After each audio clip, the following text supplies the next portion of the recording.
I talk a lot about the divine feminines on my account because I am a divine feminine, and it is my responsibility, partially, to help other divine feminines step into their divinity, but also to encourage divine masculines to rise and step into theirs. But one thing I don't think I've ever talked about is the journey to becoming a divine feminine.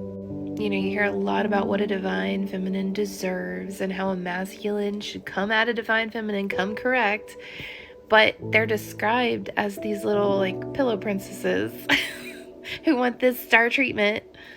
But that's not the case at all.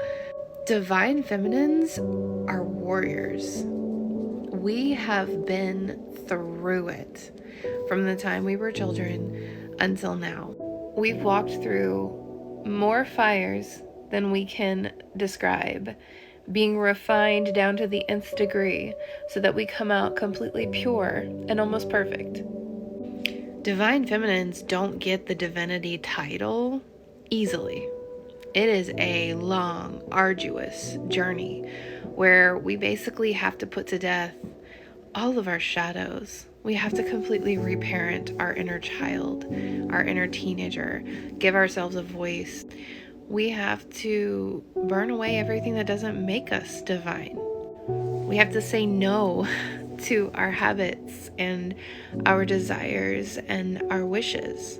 We have to break the bones that were broken and set the wrong way to be reset the right way, which is extremely painful. Divine feminines have had to walk away from every single relationship in their life at some point, whether it's their parents, a partner, best friends, siblings, any kind of relationship you can think of. We have to be willing to walk away from it. Complete detachment. Most, if not all, divine feminines have been essayed at some point. Many of them have had a battle with their sensuality and their sexuality from varying ends of the spectrum. They've had to navigate religious trauma and essentially deconstruct and then find God outside of religion. Divine feminines have all been called away from the corporate world and have had to leap with faith into following their divine calling. Sometimes not even knowing how they're going to pay rent, but just knowing that God's got them. Divine feminines are the ones who are connected to the spiritual realm. We are the protectors, we are the channels, we are the oracles. And that makes us gigantic targets, especially in the spiritual realm, but in the physical realm too. From day one, we have things trying to take us out because they don't want us to reach this level of divinity, recognizing who we are, because that is what gives us power. Divine feminines do so much spiritual warfare.